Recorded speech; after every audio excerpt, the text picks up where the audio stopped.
पुत्र पवित्र आत्म्यांचे नावे. Hallelujah, hallelujah, hallelujah. माझ्या प्रिय बंधूंनो, बहिणींनो, लहान लेकरांनो, प्रिय फादरांनो आणि सिस्टरांनो, इथे कोण असं आहे का की ज्याला जबरदस्तीने पाठवलेलं आहे? जबरदस्तीने यायचं नव्हतं, मी नाही जाऊंगा, मी नाही जाणार. पण आई वडिलांनी कोणीतरी असं बसमध्ये लोटून दिलं आणि जा आता, असं कोण आहे इथे? जबरदस्तीने आले कोण आहे? सगळेजण आनंदाने आला, फक्त मुलं आनंदाने आली, मुली सगळे जबरदस्तीने आलेले आहेत. हा मुलींना आनंदाने आला? आता आवाज वाढला काही दिवसांपूर्वी आता पौर्णिमेच्या वेळेला उपवास काळामध्ये 10 दिवसा अगोदर मी बाहेर होतो, दुसऱ्या एका धर्म प्रांतामध्ये रिट्रीट देत होतो आणि तिथे संध्याकाळी एका मुलीचा फोन आला आणि ती मुलगी मला म्हणाली, ब्रदर तुमच्याशी मला बोलायचं आहे. मी म्हटलं बोल. म्हटलं मी इथे थोडासा रिट्रीट मध्ये आहे, पण तू बोल, काय प्रॉब्लेम असेल तर मला पटकन सांग. तिने सांगितलं मी 23 वर्षाची मुलगी आहे, 23 इयर्स ओल्ड, 23 वर्षाची मुलगी आहे आणि मी एका मुंबईच्या नामांकित फेमस अशा कंपनीमध्ये, मल्टीनॅशनल कंपनीमध्ये, अमेरिकन कंपनी, त्या अमेरिकन कंपनीमध्ये मुंबईला मी कामाला होतो. पण या आठवड्यामध्ये त्यांनी मला कामावरून काढून टाकले आणि त्यांनी मला सांगितलं की तू व्यवस्थित काम करत नाहीयेस. जी जबाबदारी, कामाची जबाबदारी आम्ही तुला दिलेली आहे ती तू व्यवस्थित पार पाडत नाहीये. आणि ती मुलगी फोनवरती रडत होती आणि सांगत होती की ब्रदर मी काय करू आता, चांगली माझी नोकरी आहे. मी म्हटलं कारण काय आहे की तू कामावर कशामुळे व्यवस्थित काम करत नव्हती? तुला समजत नव्हतं का? तू तर म्हणाली की मी ग्रॅज्युएट आहे, मी चांगला अभ्यास केलेला आहे, मग तुला काम का जमत नव्हतं? आणि तिने सांगितलं की ब्रदर मी नर्वस आहे, माझं कामामध्ये मन लागत नाही, माझ्या मनामध्ये भीती आहे, कारण मला वाईट स्वप्न येतात आणि हे वाईट स्वप्न मला येत आहे, म्हणून माझं कामावर मन लागत नाही, कामावर लक्ष नसतं आणि कामावर लक्ष नसल्यामुळे मी माझ्या कामामध्ये गडबड करतो. ब्रदर तुम्ही माझ्यासाठी प्रार्थना करा. प्रिय मित्रांनो, अशी आज अनेक तरुण तरुणी आहेत की त्यांच्या मनामध्ये कसली तरी भीती आहे. त्यांना वाटतं की आम्हावर कोणीच प्रेम करत नाही, त्यांना वाटतं की आम्ही एकटे आहोत, आमचं कोणी ऐकून घेत नाही, आम्हाला कोण जवळ करत नाही, सगळ्यांनी आम्हाला टाकून दिलेलं आहे, मित्रांनी टाकून दिलेलं आहे, मैत्रिणींनी टाकून दिलेलं आहे, आई वडील आमच्याशी बोलत नाही, आई वडील आम्हाला नीट समजून घेत नाही, आई वडील म्हणतात की आमचा मुलगा, आमची मुलगी हे काही कामाचे नाही, कारण त्यांचं कशामध्ये लक्ष नाही, ते नीट अभ्यास करत नाही, ते घरामध्ये कुठल्याही प्रकारची मदत करत नाही, ते फक्त झोपून राहतात, ते फक्त मोबाईल बघत राहतात. अशा अनेक तक्रारी आई वडिलांच्या आहेत आणि अनेक तक्रारी मुलांच्या आहेत, मुलींच्या आहेत. मग वाटतं की नक्की ऐकायचं कोणाचं? की आई वडिलांचं ऐकायचं की मुलांचं ऐकायचं? पण माझ्या प्रिय मित्रांनो, आज मी तुमची बाजू घेणार आहे, आज मी तुमच्या वतीने बोलणार आहे, कारण हे जे जग आहे, हे जे जग आहे ते बदललेलं जग आहे.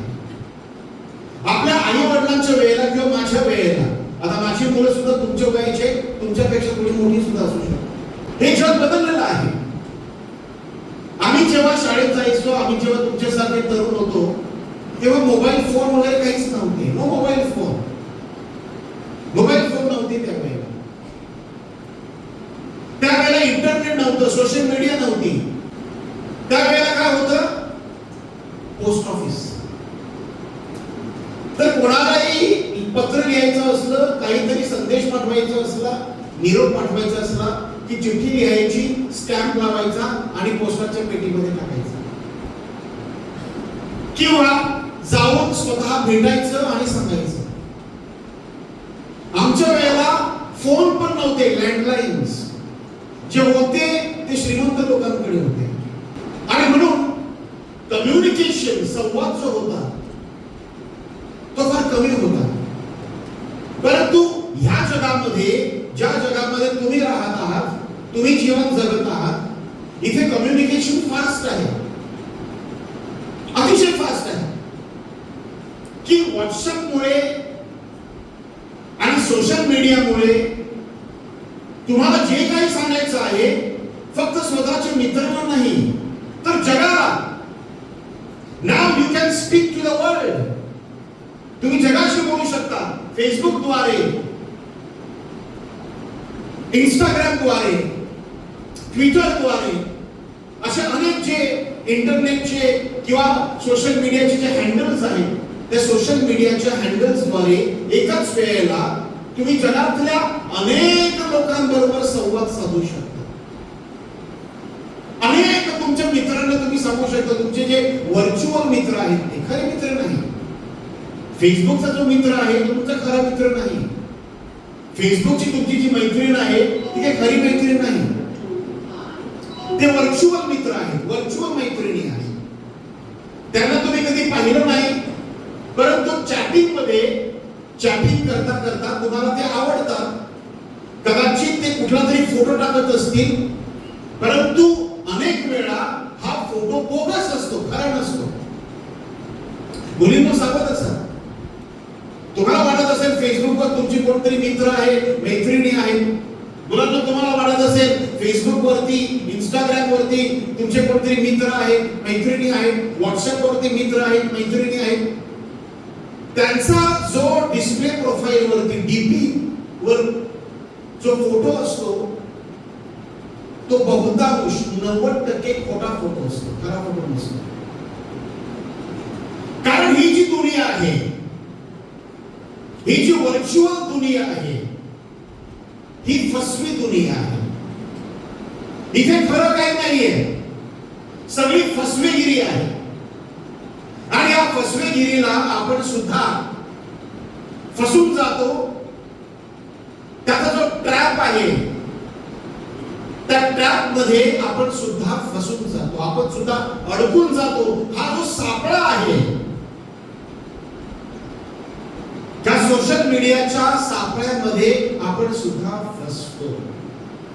अनेक वेळा तुम्हाला वाटतं की इन्फ्लुएन्सर्स असतात, इन्फ्लुएन्सर्स. ओके, एखादी मुलगी तुम्हाला आवडत असेल, मुलांना इन्फ्लुएन्सर, की कुठल्या प्रकारे ती मेकअप करते, कुठल्या प्रकारे ती कपडे घालते, कुठल्या प्रकारे ती केस भुषा करते. किंवा मुलींना तुम्हाला एखादा मुलगा हँडसम, सिक्स पॅक, मस्तपैकी जीन्स आणि टी शर्ट घालणारा, स्मार्ट, हँडसम, कूल, असा तुम्हाला एखादा इन्फ्लुएन्सर आवडत असेल. पण ही जी दुनिया आहे, ही सगळी फसवी दुनिया आहे. यामध्ये खरं काहीच नाही, खरं काहीच नाही. There is no truth in it. यामध्ये सत्य काहीच नसतं. सत्य ते असतं जे तुम्ही तुमच्या डोळ्यांनी पाहता आणि डोळ्यांनी अनुभवता. What you see and what you experience, that is the truth. आणि म्हणून अनेक वेळा आपले आई वडील सांगतात की तुम्ही हे सगळं जे करता त्यांच्या दृष्टिकोनातून ते योग्य आहे, कारण त्यांनी जग अनुभवलेलं असतं. आपल्या आई वडिलांनी जग अनुभवलेलं आहे. त्याला माहित असतं की आमच्या मुलांसाठी काय चांगलं आहे आणि काय चांगलं नाही. मेनी टाइम्स तुम्हाला पोर्नोग्राफी आवडते, अश्लीलता आवडते, की तासन तास तुम्ही YouTube वरती किंवा फेसबुक वरती किंवा इतर सोशल मीडिया हँडल्स वरती तुम्ही मुलींचे, स्त्रियांचे कमी कपड्यांमध्ये फोटो बघत असता किंवा व्हिडिओ क्लिप्स किंवा रील्स आलेले आहेत, रील्स पाहत असता. मुली सुद्धा असे जे इन्फ्लुएन्सर्स असतात, तो सकाळी ब्रशिंग कसा करतो हे सुद्धा त्याच्या रीलवर दाखवत असतो. अनेक वेळा तो सिक्स पॅक दाखवत असतो, जिम मध्ये जाऊन आलेला असतो आणि आपली बॉडी दाखवत असतो. त्याच्या अंगावर सुद्धा कमी कपडे असतात. मुली सुद्धा अशा इन्फ्लुएन्सर्सना पाहत असतात. आणि मग तो इन्फ्लुएन्सर चहा कसा पितो, मग तो चहा काय खातो, तो ब्रेकफास्ट काय करतो, तो कपडे कसे करतो, तो केस कसे करतो, किंवा ती मुलगी जी असते इन्फ्लुएन्सर ती सुद्धा कशा प्रकारे ड्रेसअप करते, मुलं पाहत असतात. आणि तासन तास आपण मोबाईलला हुक झालेलो असतो. कंटिन्युअस आपले डोळे या स्क्रीन वरती चक लावून आपण पाहत असतो तासन तास. आणि ते सुद्धा गुपचूपपणे आपल्या बंद खोलीमध्ये जाऊन तिथे गुपचूपपणे तुम्ही मोबाईल वरती किंवा तुमच्या लॅपटॉप वरती किंवा पीसी असेल घरामध्ये, पीसी वरती तुम्ही अशा प्रकारची अश्लीलता किंवा पोर्नोग्राफी बघत असता. तुम्हाला वाटते फार चांगलं आहे, it gives you a kick, तुम्हाला किक मिळते त्याच्यामधून हे सगळं पाहिल्यानंतर. But this is all temporary. ह्या ज्या सगळ्या गोष्टी आहेत, ह्या सगळ्या गोष्टी क्षणभंगूर आहेत. अनेक वेळा तुम्ही सुद्धा पोस्ट करता, व्हॉट्सअप वर पोस्ट टाकता, फेसबुक वर पोस्ट टाकता, इंस्टाग्राम वरती पोस्ट टाकता, आणि मग तुम्ही बघत राहता किती लोक त्याला लाईक करतात, किती लोक त्याला डिसलाईक करतात. How many people give you a thumbs up and how many people give you a thumbs down. Mobile वरली टिंग वाढली की लगेच तुम्ही जाऊन बघता कोणी मला लाईक केलेलं आहे, कोणी मला डिसलाईक केलेलं आहे. म्हणजे तुमचा जो वेळ आहे, तुमचा वेळ या लाईक्स आणि डिसलाईक्स मध्ये जात असतो. तासन तास तुम्ही लोक मोबाईलवर असता, तासन तास तुम्ही लोक लॅपटॉपवर असता. आणि त्यामुळे काय होतं, यू गेट डिस्टर्ब. आपलं जे ब्रेन आहे ते डिस्टर्ब होऊन जातं. आपले जे डोळे आहेत ते डिस्टर्ब होऊन जातात.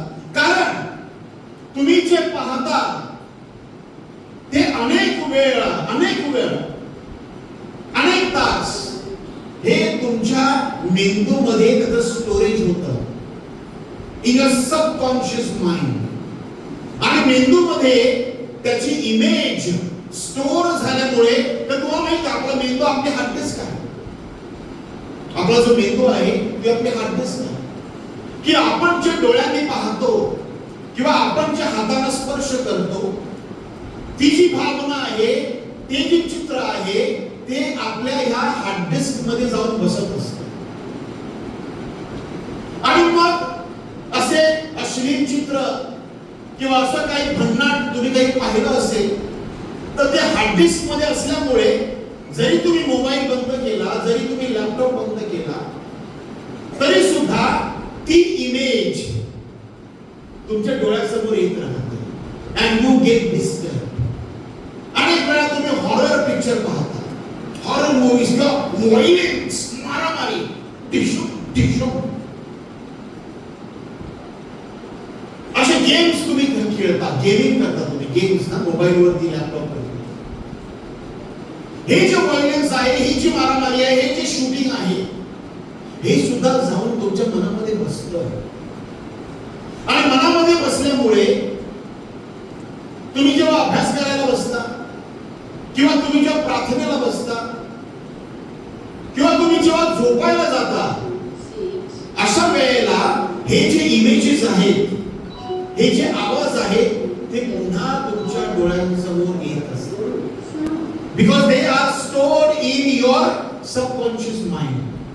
या तुमच्या हार्ड डिस्क मध्ये, स्टोरेज डिस्क मध्ये हे सगळं तुम्ही तिथे बांधून ठेवलेलं आहे, तिथे तुम्ही राखून ठेवलेलं आहे आणि त्यामुळे तुम्हाला त्रास होतो. असं काही लोकांना श्वास घ्यायला जे त्रास होत आहे, डोकं जड होत आहे, पोट गच्च होत आहे आणि कधी हात वर करायला वर त्रास होत आहे, कधी चक्कर आल्यासारखा होत आहे. हालेलुया. अशा अनेक त्रासातील अनेक लोकांना परमेश्वर वाचवत आहे. तुमच्यामध्ये कोणाच्या तरी घरी उंदीर घुसून खूप त्रास देत आहे. हालेलुया. उंदरापासून जे त्रास आहे त्यामध्ये येशू कोणाला तरी बरे करत आहे. कोणाच्या तरी एका पायाला रक्त पुरवठा कमी आहे म्हणून त्रास होत होता, त्या पायाला आता येशू रक्त पुरवठा वाढवून देत आहे. हालेलुया. घशाचा त्रास असलेल्या लोकांना, अर्ध डोकं दुखत आहे असे त्रास असलेल्या लोकांना पवित्र आत्मा आता सुटका देत आहे. हालेलुया. फादर लोकांसाठी मध्यस्थी प्रार्थना करायचे दान तुमच्यामध्ये काही लोकांना देवाने दिले. येशूच्या प्रकटीकरणाच्या दानामध्ये प्रकाश येण्याचे एक दान आहे. त्या प्रकटीकरणाच्या दानामध्ये प्रकाश मिळण्याचे एक विशेष दान तुमच्यामध्ये काही लोकांना प्रभूने दिलेलं आहे. सर्वशक्तिमान परमेश्वर पिता, पुत्र, पवित्र आत्मा तुम्हा सगळ्यांना आशीर्वाद देवो. आमेन.